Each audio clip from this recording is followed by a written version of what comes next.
Hello, and welcome to Notcast 180, as they say in darts. Sport and I got divorced at a very young age, and we have not been on speaking terms for a very, very long time indeed.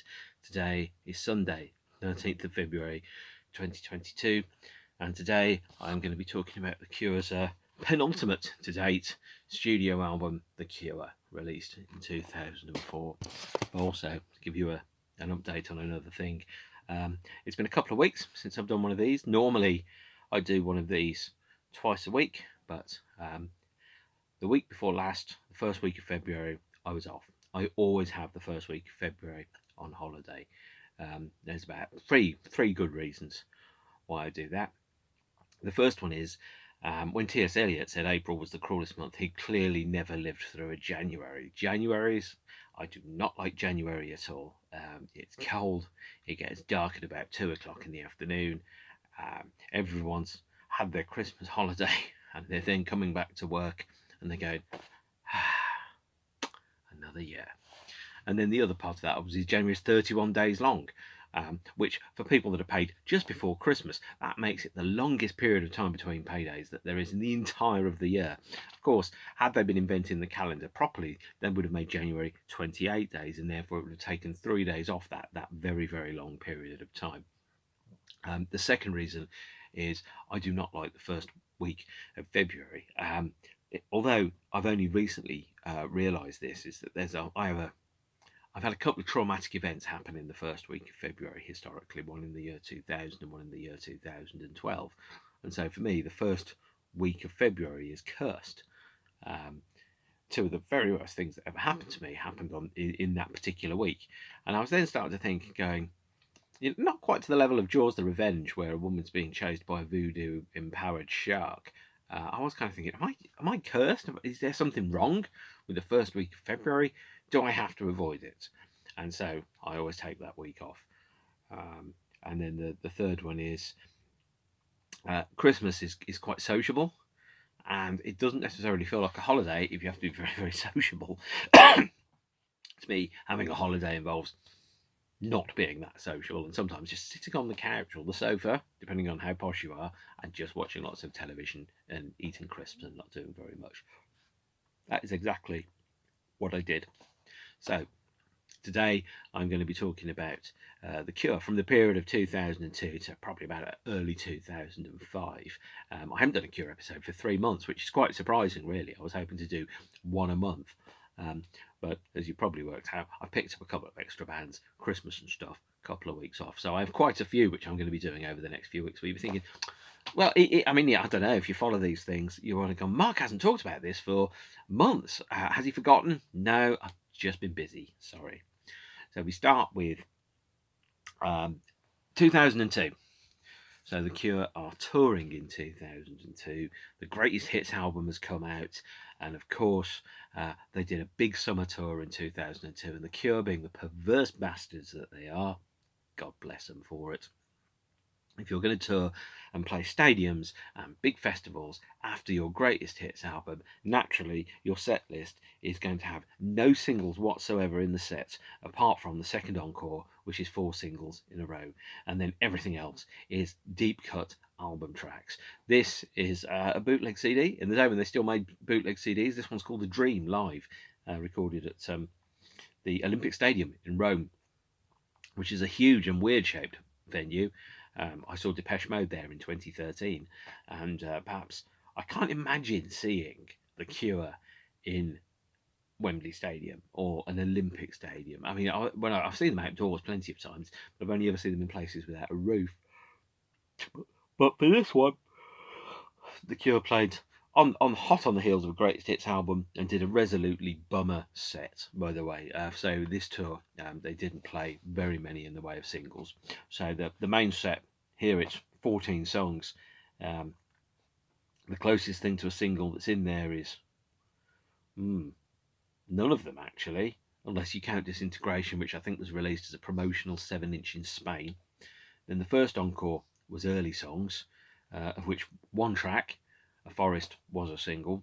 Then the second encore is Cut Here, a single no one's seen them play live before. Then Love Song, In Between Days, and Just Like Heaven. And then the third encore here is The Drowning Man, Charlotte Sometimes, and Faith. It is most resolutely not a greatest hits set. Of course, one of the things I love about When I See the Cure is that the set lists are long, they're exhaustive, they don't have any set positions in the set list where you think songs are going to appear, and there is no guarantee that any one particular song will be played. It's very similar to bands like The Wedding Presents, and very dissimilar to bands like Depeche Mode and the Wonder Stuff, where you can kind of tell what the last 8 to 10 songs are going to be, and they're all going to be bangers and they're all going to be hits. The Cure have got, obviously, I think something like 13, 14 albums now, and they have somewhere in the region of 300 songs that they've released. You're not going to get every song that you want at every show, and this isn't the Cure aren't a band like Bruce Springsteen, where they'll see a sign asking for the band to play Fear of Ghosts, and they'll just bust it out unrehearsed, or more correctly, unplanned in the middle of a set. It just won't happen.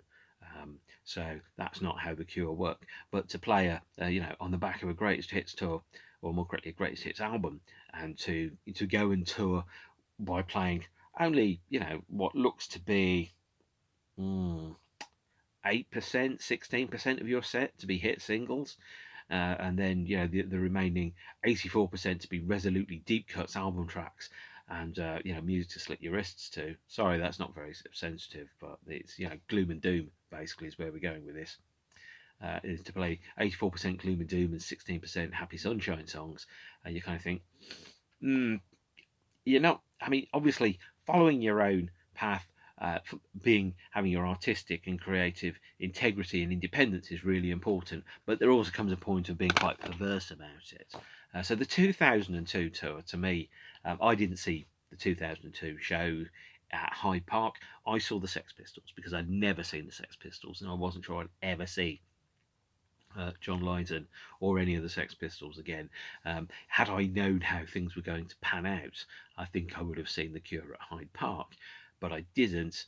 Also, the Sex Pistols was announced first, and when it comes to going to gigs, I tend to stick with the gig that's announced first. Only once have I ever changed that, by the way, and that was when Roger Waters was playing the Birmingham NEC, and then the Cure announced playing Hyde Park with Editors, Twilight Sad, Interpol, Slow Dive, Ride, and I was like, I think I'm going to have to go to that one, guys. That looks like a better day, and of course it was. So there you go. So 2002, the tail end of 2002, perhaps what we could ostensibly call the very end of the Bloodflowers era, saw the Cure playing the Trilogy show, which is filmed and released here on the first commercial DVD that the Cure released. Features the albums Pornography, Disintegration, and Bloodflowers, played in full and in order, alongside an encore of 2 songs from the Kiss Me, Kiss Me, Kiss Me album. Again, it's a good thing that you can't rely on the band playing any hits necessarily, so the only hits were on the albums. So, for example, it was one of the very few Cure shows where you didn't get In Between Days, or Just Like Heaven, or High, or Friday I'm in Love, or A Forest. It was just the songs from those 3 albums plus the 2 encore songs from Kiss Me, Kiss Me, Kiss Me. I didn't see the Trilogy show because they didn't play the UK with it. They played, I think, Berlin and Hamburg and maybe somewhere else. And whilst I understand that for some people, seeing the Cure play those 3 albums in full was a holy grail appearance, to me it was the first sign, I think, of the Cure becoming in any way vaguely nostalgic around their work. And I've never been one, despite what you might think, for really doubling down on nostalgia. I think it's really important as a band to think about, well, who you are now and where you are now, as opposed to being a touring museum of modern music. And so, for example, I'm much more interested in seeing a band play what they regard to be their best material now, as opposed to go, well, we're going to play the 1987 album in full, because to me, 1987 has been and gone. It'd be like me trying to squeeze into the, jeans and a Cure t-shirt. Okay, like me trying to have the same hairstyle that I had in 1986 and going, well, hasn't it aged well? No, it hasn't. If we want to go back to the mid 80s, we've all got to be watching Magnum PI, having moustaches, driving green Ford Capris, buying records by hairspray bands, and with terrible drum machines on. And what makes things last and great is that they're meaning to us now and not trying to recreate something that's been and gone. I'm not a huge fan of album in full shows. I'm not a huge fan of playing nothing but old material. I think it's really important. Music is the map that shows me my way through the world, and to have an old map that reflects towns that no longer exist and places I no longer go to and relationships that I haven't had for 30 years, it feels disingenuous. I mean, I wouldn't want to meet up with my first ex, for example. I wouldn't want to go back to being at a boys' school. I wouldn't want to go to £6 a week pocket money. I have no nostalgia for any of that. And I think over time, as you grow older through time and through the world, people tend to strive towards achieving a life that they like in a world that they like. And sometimes, the music from those eras, we take it with us into the future because you don't know where you are unless you know where you've been. But not to be nostalgic about that. I have no nostalgia for 1991 at all. It was a shit year. I certainly don't want to go back and relive it. Thank you. It was awful. And the albums here, I think Bloodflowers, as I've mentioned in my previous episode about Bloodflowers, a shocking 3 months ago, was quite a disingenuous album. It was an attempt by The Cure which felt not quite sincere. It felt quite staged. It was an attempt to be something which some people thought The Cure once were, which was a miserable band that did Doom and Gloom, and an attempt to kind of sand off the full rounded view of The Cure's personality, which includes the Happy Sunshine songs as well as the Gloom and Doom songs. And Trilogy to me I didn't like it. I didn't like it at all. And it was one of the very first of the album in full kind of shows which people were doing. Not many people did album in full shows in 2002. The Cure did it. I don't think anybody else did, unless it was the album that had just come out. Maybe if you were, I don't know, in the Animals or the Zombies or something, and you'd only got 3 albums, you'd want to tour the 35th anniversary of your album about some kind of horned beast with a hooded claw or something. I don't know. Or if you're in Gong, I suppose, maybe, or Jethro Tull.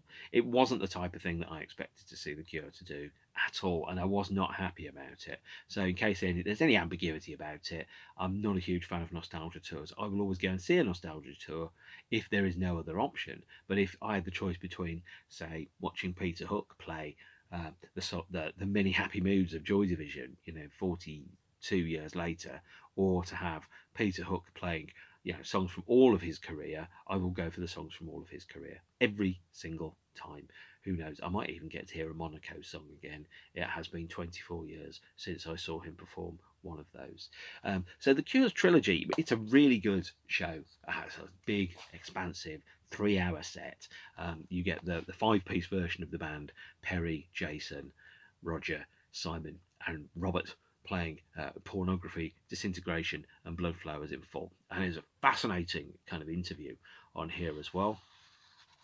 With the band members, where Jason talks about how he learns and understands the songs, listens to the individual multi-tracks that there are, and then learns off the multi-tracks, which I think is better than just listening to the album once, go, yep, got it, no problem. It's like really goes deep into understanding how the album was constructed and trying to replicate that. So we have the first set here is Pornography. 40 minutes, 8 songs, and that's a tough album. I've seen most of the songs, if not all of them, played live at some point, but never in an album set. The second set is Disintegration. I've never seen The Cure play a Disintegration set, by the way, although they only did it in 2002 and in 2019 at Sydney. So, for example, I haven't seen The Cure play the same Deep Water as You or Homesick or Untitled yet, although I have seen them on and off, mostly on, over the past 30 years, because this year is the 30th anniversary of my first Cure show, and there's still some songs from Disintegration I haven't seen. And then the third one is the Bloodflowers set, which is the 9 songs from the original CD release of Bloodflowers, not including Coming Up, which is only on the vinyl, and then an encore of Kiss Me, Kiss Me, Kiss Me songs, If Only Tonight We Could Sleep, and The Kiss. And there you have it, and that's on 2 DVDs. The Cure, by the way, are fantastic live. That's one of the reasons why I keep coming back to see them. They are always great. I have seen a Bad Cure gig, and in fact, I'm going to talk about it when I talk about the tour that relates to the Cure album released in 2004. But there's a couple of steps that we need to go through before that. In the last episode, I did mention that the band, or more correctly, Robert Smith, did vocals on a cover of A Forest by Blank and Jones, which features a Photoshop version of the Dungeness sound mirror here. So that's effectively a Blank and Jones remix of A Forest. I think this was released 2003. 2003 was a relatively quiet year for the band. They played a couple of shows, not too many, and there was no singles. There was also the Forest single, and I think this one came out in 2003 as well, although I can't see copyright date on here. This is Robert Smith doing guest vocals on a track by Junior Jack called De Hype. And De Hype sounds like a kind of like a, if you want to think about what the musical backing sounds like, it sounds like Giorgio Moroder, I Feel Love, Donna Summer type thing, with Robert singing vocals on it. I have no memory about whether this is any good. I listened to it today and I'm like, oh, it's that one, but I don't remember whether it was any good or not. Yep, 2003, Play It Again, Sam Records. So again, if you haven't heard it, I'll post a link to the video. Do give it a listen. It's quite good. It was the first of this, alongside of Forest, was the first of when Robert started doing guest vocals on other people's work, which has become, I think, his main creative outlet over the past 10 or so years, which is a little frustrating if you're a fan of the band. 2003 was relatively quiet. I think the band played a show at the Islington Academy. I think they played an outdoor show in America, maybe a summer festival in a place called Devore in California, but it was a really quiet year overall. Early 2004 saw the release of the B-Sides box set, Join the Dots. Again, this is a fantastic counterpiece to and an essential part of The Cure's recorded history. If you like The Cure, you absolutely have to get Join the Dots. It is available now, I think, in a cheaper, slightly smaller form, with a slightly more cut down booklet, which features near enough every B-side of the band from 1978 through to 2004. It's got a deluxe book in it with lots and lots of photographs of the various lineups of the band that kind of tells a mini potted history of the band, and it has a number of unreleased and rare songs, including songs like To the Sky, a unreleased version of Hello, I Love You, a couple of B-sides, a version of Purple Haze that hasn't been released before, all the B-sides from Wild Mood Swings, Blood Flowers, all the albums up to date, and a new Earl Slick and Mark Platty version of A Forest, which is a remix, and Earl Slick and Mark Platty are guitarists in David Bowie's band at the time as well. So Join the Dots was an absolutely essential purchase. It did feel a little bit like The Cure were lacking some kind of overarching, long-reaching strategy at this point. It wasn't really clear what the band were going to be doing. Which became obviously much clearer when the band played the Coachella Festival. One of the first bands to play Coachella in, I think, May the 1st, 2004. I think they played 3 songs, including Lost, The End of the World, and another one whose name I've forgotten because I forgot to look it up. And those were all kind of advanced sneak previews of the songs that were going to be on the band's forthcoming album. The Cure, released in May 2004, or maybe early June 2004. I have to be honest, gang, this is not my favourite Cure album at all, in any way, shape or form. But I have good reasons behind that, which I will explain, like Donald Sutherland in JFK. It was preceded by this single, The End of the World. And the artwork here and on the albums, etc., was artwork by Robert's nieces and nephews. They didn't know that these were going to be used on the cover, so they were just drawing on, lined paper. And it kind of gives the album a sense of almost a childlike or a primitive approach. It's a fascinating visual choice, although I do wish that they hadn't used lined paper for it, but it does feel a little bit primary and a little bit, primitive, which is great. So The End of the World was the first single to be released from the album. And The End of the World is not the strongest Cure song ever. If The End of the World had been on, let's say, Wish, it would have been the third single, but it wasn't on Wish, it was on The Cure, and so therefore it was the strongest, most commercial song that the band had at the time and became the first single. But it is not really first single material. From a songwriting perspective, The End of the World is quite good, and the band have played it many, many times live, but it does suffer from what I regard to be a clear indicator of quite weak songwriting. So if a song starts straight off with the vocals, in almost every instance, that means that the musical backing motif, the main part of the song, and by the way, it's almost always a chorus. If a song starts with a vocal, it's almost always a chorus that it starts off with. Sometimes it's a verse. But if a song starts off with vocals and not with, an instrumental kind of, succinct reprise of the main musical parts of the song. So you think about Just Like Heaven, it's the introduction to that is like an instrumental version of the chorus. High is very similar to that as well. Songs like Lullaby and so on, they're all kind of the same. It's almost like playing an instrumental, slightly adapted version of the chorus before going into a verse. The End of the World just starts with the lyric, go if you want to. And what that kind of betrays to me is that the musical backing that sits upon the rest of the song isn't necessarily strong or distinct or interesting enough to carry the introduction of the song on its own, and it needs the vocal to get the listener to listen to it. And some songs, obviously, it's all verse and no chorus, big long instrumental intros. Blue Monday, for example, The Perfect Kiss, Love Will Tear Us Apart. Well, the Love Will Tear Us Apart, the introduction to that is the chorus played instrumentally with a slightly different arrangement before it goes into the first verse. And The End of the World kind of suffers because it goes straight into a verse and it doesn't have that musical backing that's on there, which means that I think it's one of the weaker songs that the band have ever released as a single. It's the most obviously commercial track from the album, but it's one of the weaker songs. Now, the end of the World was released on a 7-inch picture disc, only in the UK. I don't own it because I wasn't buying vinyl at that point in time, and that's why I haven't got the Cure album on vinyl either, because it is staggeringly expensive to find, and it's not my favourite Cure album. I'm okay to live without it. I will buy it when there is an inevitable record store day picture disc edition that comes out shortly.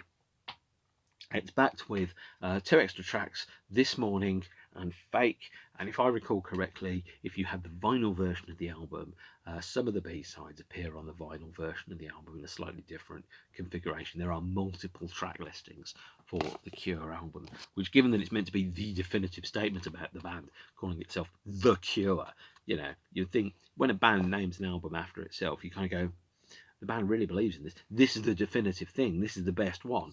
And obviously, albums by Metallica, for example, really kind of betray that. And, the Metallica album is regarded by everyone as, the best Metallica album. It isn't, but it is probably the most representative Metallica album that there is. Led Zeppelin, they called their first 4 albums Led Zeppelin and just gave them a number. Kraftwerk 1 and 2.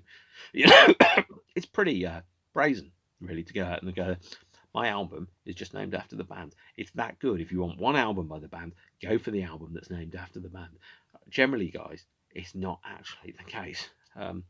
But The Cure was released as an album. I listened to it today. I've got to tell you, I didn't enjoy it. It's my least favourite Cure album. I have 2 reasons, or maybe 3 reasons behind why it's my least favourite Cure album. The first one is the production by Ross Robinson, which is, I think lo-fi is probably the most accurate way to describe it. It is not great in terms of its production. It's messy, there's bleed between the various instruments, the drums sound quite compressed. It's clearly the sound of a band making a racket in a room, but it's not very well presented. It's maybe not quite as lo-fi as those Frank Sinatra albums, where really there was one microphone that was doing all the work. But it's not much better than Saint Anger, to be honest, in terms of production. And the second one is the songwriting. I don't think the songwriting on this album is particularly good. I listened to the album today, and it sounds like it's all album tracks, no singles. There's no peaks and no troughs in there, and some of the songs are very, very forgettable. So let's talk through the songs that are on the album, and this is going to sound, more bitchy than perhaps I'm meaning to be. So the first track is Lost. which I think I saw the band play live at Manchester, and it is 9-10 minutes. It feels like 9 or 10 minutes, but whereas songs like Watching Me Fall or Open or Want kind of work in that way as an introduction to the album, this one feels a little bit fake actually. It feels a little bit put upon, and the songwriting isn't as distinct, the vocal melodies aren't as memorable, the chorus isn't really there. In fact, I'm not even sure what the chorus is to Lost, apart from the fact that he says he can't really find himself.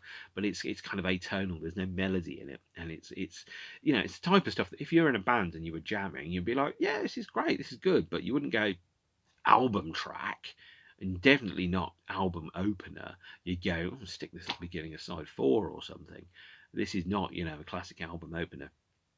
And then track 2 is Labyrinth, and even the song titles are kind of difficult to access. They indicate that these songs are not easy. Lost, Labyrinth, Anniversary, The End of the World, Us or Them, I Don't Know What's Going On, Never. These are not song titles which indicate to you that it's going to be easy to understand or access the songs or try and get to the heart of the emotion of what the song is around. They seem to be almost like puzzles, or like that Hellraiser box. You're trying to go, well, what's making this happen? What's this song trying to communicate? And as far as I can tell, it's not that much. Just trying to communicate some sense of generally vague dissatisfaction. I think the songwriting on The Cure, and this is why The Cure is probably my least favourite album. I did say previously The Top was my least favourite Cure album. I have, on listening to The Cure today, revised that opinion. The Cure is my least favourite Cure album because the production is bad and the songwriting is mediocre at best. There are 4 or 5 really, really good songs on here, but the album is 13 songs long and it needs more than 5 good songs to make it work. When your hit rate is 1 in 3, maybe you've got to think about maybe writing more hits. It feels to me like they wrote 16, 17 songs and they got quite lazy in the songwriting. They went, right, that's it, that's good enough. We've got a song. They've not sat there and go, how do we make this song the best song it can be? How can we refine it? Can we change the melody? Can we write new parts? Can we think about pushing this song to being absolutely great? It was more like, right, we've got a 6-minute song and then that's it. It feels like a lot of first drafts in terms of the melodic and the musical and instrumental choices that there are. And the lyrics are not quite as articulate as some of the other ones that The Cure have put out. So I think that this album is the songwriting is just not there, really. It's a lot of okay-ish album tracks. In the time of the Wish era, a lot of the tracks that are on The Cure would definitely be B-sides or maybe box set releases or hived off onto compilation albums, but here they're on the album. So Lost and Labyrinth are difficult songs. It feels like walking through treacle listening to these. It felt like work when I listened to these songs today. I'm like, I'm not enjoying this, and I'm not seeing, if it was my first Cure album, it would probably be my last, to be honest. I'd be like, this band are much better than this. The band would not have maintained or kept its position had this been, say, released in 1989. I think the band would have shrunk commercially. It's not the album that the band needed to release. And I think this period, to 1998 to about 2005, it was really difficult to be a fan of a lot of the bands from the same era. Depeche Mode were coming off the back of Ultra and Exciter, pretty mediocre albums, truth be told. New Order were reforming, splitting up and reforming and struggling to work out who they are and what they did. REM had become a band which almost made songs by committee. So although I haven't talked about them yet in huge detail, the albums Up, Reveal and Around the Sun by REM are very clearly the sound of a jigsaw being pieced together from appropriate parts, as opposed to a song that's being written in an organic fashion by people playing together. And The Cure had that same approach. Now, when you get older, you might start to think, well, am I growing out of The Cure? Now for me, a Cure is for life, not just for puberty. But it was difficult to be a fan at this period because I listened to it and I wanted to like it because The Cure are one of my favourite bands. And I listened to it and I went, I really want to love this, but it's not happening. This is not that good an album. This just isn't it. This isn't what I was looking for at all. I wanted something that was better and stronger. And The Cure feels like it's actually a compilation of A and B sides as opposed to an album. It's the highs are lower and the lows are higher. But what that means, you've got a very flat album, where if you're writing an imaginary Cure set list, and I do on occasion, I do not reach for songs from this album as well. We've got to play that. I'm like, okay, that'd make a nice change. And I tend to put one song from there. If you said to me I could write the Cure set list for their next show, I'm not sure any songs from this album would go on there. And if they did, it might be only one, and that song would probably be Alt End, actually, or Us or Them. So we've got Before 3, which the band play live, and it's quite good when it's played on its own in a set. I think they played it at Wembley when I saw them in 2016. I thought, this is quite good. But quite good isn't quite good enough. To be in a Cure set list, you've got to be better than quite good. You've got to be like, this song is fantastic. This song is brilliant. This is a song that when you see a band and a band plays a song and you kind of go, why are they playing this song? That's not how you, as someone who's in the audience, should be feeling. You should be going, this one, I love this one, or this one's fantastic, or like, I really get what they're trying to do with this song. But a song like Before 3, it's just an album track, and it's not a particularly great one. And then we've got Truth, Goodness, and Beauty. Can't remember it. Listen to it today. Can't remember it at all. No memory of that song at all. Absolutely none. You said to me, right now, you can play on stage with The Cure now, but it has to be Truth, Goodness, and Beauty. I'd be like, can't do it, guys. I don't know what the song is. I'd have to listen to it before I played it. Whereas if you said, play for today, I'd be like, boom, easy. Shake Dog Shake, not my favourite Cure song. Hi, James. But not my favourite Cure song, but I could play it easily. Unforgettable song. Truth, Goodness, and Beauty, I really struggle to recall what that song actually is, or how it works, or anything about it. I genuinely would. And of course, then there's The End of the World, which is quite good. I could play that. I could remember that. I remember that. But it's not the best Cure single ever. As I said, it'd be the third single off Wish if it was on Wish. Certainly wouldn't be the first single. We've got track 6, which is Anniversary. And when I listened to Anniversary today, it reminded me of someone said, you heard a song by The Cure called The Same Deep Water as You. And they were like, yeah, I heard that once, or like 3 years ago, play it. And that's what Anniversary would sound like. It sounds like it's trying to be the same Deep Water as You, but it's lacking the melodic hooks, the lyrical insights, the unique textures that make that song memorable. It really is. I mean, it's okay, but it's not anything more than okay. So we've got Us and Them, track 7. Now, Us and Them, I think, is a great choice as a song. They played it live when I saw them many times. I think it's one of the best songs off the album. Unfortunately, it's full of rude words starting with F, and that means that it won't be a single, which is a great shame because I think it's one of the best Cure songs easily probably the best Cure song from this album is Us or Them. And then Alt End is the second single in America from the album. And the second single in the UK, by the way, was a song called Taking Off. But Alt End is a good song. They play it live. Listen to it. It's fine. It's just, it's fine, guys. It's a song. But it is like, the fourth single, effectively. It sounds like it's the fourth single off a Cure album from the 90s, as opposed to the second song, which is what it was. And then we've got I Don't Know What's Going On, which is angry. And I listened to it again and I'm like, well, it's an okay song. It could go in the set list. But these are all unmemorable songs. If you said, well, how does Too Late go? And I'd go, well, I wait for you where I always wait, behind the signs that say yesterday or whatever the lyric is going to be.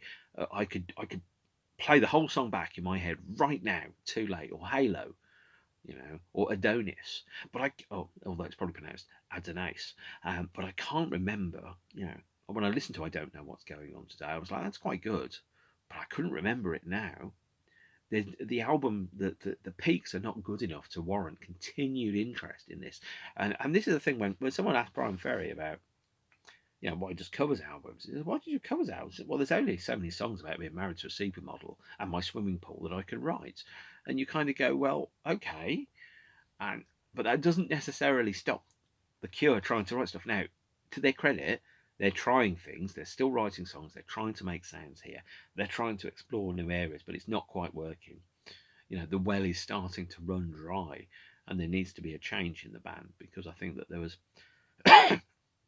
there were a couple of different camps that were starting to form in the band, and it felt to me by the end of 2004 that the band were becoming a habit as opposed to a passion, if that makes sense. Now we have, After I Don't Know What's Going On, the next track is Taking Off, which was the second single from the album, which is, I think it's a really good song, but it doesn't work on stage. I've seen them play it live, and I'm like, it's not amazing. It just isn't. It doesn't seem like a single. You listen to it and go, yeah, it's a Cure single. But there are like 50 other songs that would be better Cure singles than Taking Off. People just would not remember that song. If you go, well, name a Cure single, and you'll be go, In Between Days, Just Like Heaven, Love Song. That's an Adele song, right? You wouldn't go, Taking Off. You'd be like, that's kind of like, if you do your pitchfork list of the top 300 Cure songs, it's probably number 135 or something. I don't know. I haven't looked. I should have done before I did this, but I didn't. And then the album closes officially on two songs called Never and The Promise. And Never, I saw the band play it live in Manchester. I saw them play The Promise live as well, closing the main set at Manchester. And it was, I've got to be blunt, I was bored. I was really bored watching them. There was just no dynamics in these songs. It very much felt like they'd hit a cruising speed and they just went for 9 minutes, and then the song kind of puttered out, kind of like in The Simpsons, where suddenly Poochie says, I have to go, my planet needs me, and the song ends. There's not a sense of a conclusion or a resolution there. I think The Cure as an album is filled with unexciting songwriting, and maybe some form of creative constipation, and they're trying to form something out of it, but it's just not good. You've got the ingredients, and all the individual parts are quite good, by the way, but they don't gel together by the sound of it. A fantastic band, not even in the way that something like Want off Wild Mood Swings, or something like Underneath the Stars, or It's Over from 413 Dream do. It's just not a good Cure album. I think I should actually put that in the description. Not a good Cure album. So there's nothing about any false pretenses there, guys. Not a good Cure album, ladies and jelly spoons. Not a good one. As I said, there's lots of different track listings for the album. This is the UK CD and DVD version. In those days when they would include a DVD with the album to make you buy it, as opposed to you download it. You go, well, I've got 3 extra songs. So the DVD that comes with the album is 3 new instrumental tracks, or largely instrumental tracks, which I think are... okay, so there's Truth, Goodness and Beauty and Going Nowhere, which is not on every version of the album, by the way. Going Nowhere is the last track on the UK CD. It's a shallow, gently memorable kind of acoustic strummy type thing. It's not that great. And then the DVD has 3 tracks, including, I think one's called Back On, which is an instrumental version of one of the songs from the album. And there's a scratch vocal of another song, and then there's a third song, the name of which I have forgotten. It's not memorable, but they're very clearly not quite good enough to go on the album. And the second single from the album was Taking Off. Here is the CD single. Again, there was a 7-inch that was released in the UK. I don't have that because, again, I wasn't buying vinyl. I should have been, because now I could buy lots of copies and then sell them off for £200 a go. And Taking Off was backed with Why Can't I Be Me and Your God Is Fear, both of which are pretty forgettable, to be honest. Although Why Can't I Be Me is clearly a kind of sequel stroke answer to Why Can't I Be You, and that you can very clearly hear an echo in there. That doesn't mean it's a good Cure song. Writing a sequel to another song is not quite at the level of doing a song called Bat Out of Hell 2, or Still Batting, Still Out of Hell, Hellilicious, whatever it is, or still going, still on the highway to hell, guys. It's not quite that, but it's not an amazing Cure song. There are three Cure songs, which are circulating, which were recorded at the same time, which weren't on the album. I think one's called Please Come Back. I think one's called A Boy I Never Knew, and another one is called Strum. And A Boy I Never Knew is a song that The Cure have played live. It's the only song recently that the band have written and played live, but haven't released. Apart from Forever. Forever, it really is an excuse for a jam at the end of a show. And of course, the two songs that they played in 2016 are on the anniversary box set. So, A Boy I Never Knew is an unreleased Cure song that was, I think, recorded in 2004. I saw them play it live in 2008 at Wembley Arena. It's pretty good, but it's not amazing. And it's a song that I think it's probably best to listen to. But you can see why it didn't go on the album. So those three songs are quite good, but they're not amazing. You listen to them and you go, well, they're songs. But again, when it comes from my least favourite Cure album, I'm not sat there going, Lost Classic. Definitely not a Lost Classic. Nowhere near a Lost Classic at all. So the band toured in 2004 and they played a really short number of shows.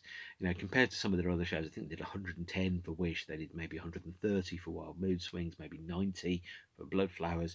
For the Cure album, the band played something like 61 shows, of which probably at least 20 of those were single or two or three song appearances on TV shows. In the UK, for example, their UK tour for the Cure album in 2004 consisted of one headline slot at the Manchester Move Festival in 2004, where the band played 20 songs and were on stage for less than 2 hours. They did not play a single headline public London show in 2004 to promote the album. And I started to feel that the band were lacking commitment to this record. I doubt their commitment to Sparkle Motion. But it really felt they did one set of Euro summer shows, they did one set of American stadium festival shows at the Curiosa Festival, which was their self-curated festival. And I think that was a commercial decision.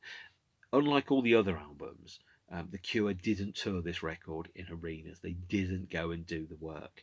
They took a payday, they did a short number of shows, and the tour eventually kind of sputtered out. I think the last time that the lineup played together was performing Taking Off in Hamburg for a television show, for example. And you kind of sit there and go, that's not the way the band should end. That's not the way this lineup of the band should end. It felt like the band had lost their commitment and their interest in the album, and they toured because they had to tour, and it felt difficult when I was watching them, and I was like, "This is no, what's happened to the Cure?" You know, it looks, feels, and acts like the Cure, but it isn't the Cure. It's a band that clearly is fractured, and it felt like a band that was falling to bits when I was watching them. It was really, really strange. There was a, you know, the communication that existed that I got used to seeing between the various members of the band wasn't really there. It was like watching five solo artists all play the same song at the same time. And the set lists, although they were very heavily geared towards the Cure album, they were not good set lists. You know, if you're, again, on the back of Blood Flowers, which seemed to be quite perverse, and the 2002 Greatest Hits tour, which had no greatest hits in it, seemed quite perverse, to then 2004, unless you were the kind of Cure fan that kind of explodes in sunlight and you thought, I really only like the miserable stuff, then, you know, you're watching that and going, why are they leaning into this? You know, it's like watching a Star Wars movie and it's all of the star and none of the wars. It's a bit strange, and I hated the Manchester show. I also hated the fact that I had to go to Manchester to see it. No disrespect to Manchester, but because I was like, why aren't the Cure playing London? Why aren't they playing Birmingham? Why aren't they touring? Why are they only playing one show in Manchester, and they've got a huge amount of bands supporting them? Why is that happening? And I think part of it is down to ego. You can still kid yourself you're huge when you look out and there's 30,000 people there, if you forget the fact that you're playing to 30,000 people because you're only doing one show. You know, if they couldn't do the umpteen arena shows, they couldn't play, you know, 6 shows in London in the way that they had done in 1992 and 1993. They could play one show in London, and they did that in the year 2000. And then you kind of think, well, actually, instead of me coming to the people, It was like, no, I'm going to get the people to come to me, and then I'm going to kid myself that I'm still a big deal because I'm going to play at 30,000 people, but I'm going to need 4 or 5 bands to support me. So in America on the Curiosa tour, for example, Mogwai and Interpol were supporting, and Mogwai and Interpol sold a significant amount of tickets in their own right. So when the Cure were playing, they're kind of going, well, we're playing to 25, 30,000 people. We're still huge. And you go, well, yeah, but you're paying to 5,000 Mogwai fans and 4,000 Interpol fans that have come in for them but are stuck about to see you because they've paid the money. And that's a difficult position to be in as a band. And I think this is where the argument started to happen. And so eventually the tour kind of stopped, and the band played a few more shows. They played a few more TV appearances. They appeared with fucking Korn on an MTV Icon show, or Placebo or something, guesting. And I'm like, can't you just stick to your commitments and go, we're the Cure, we're fucking brilliant. We don't need to guest with Korn and do a medley of In Between Days on one of your songs. We'll just be the Cure and we'll be brilliant, and that is what we'll do. But no, that's not what happened. It feels like the band lost belief in themselves, and they kind of just ground to a halt and kind of slowly evaporated. And then that was the end of the Cure 2004 tour. And it was a depressing time to be a fan, is to see the band that I loved almost just kind of just giving up in front of our eyes. Um, and there were arguments. I think the tolerance in the band had gone down to quite low.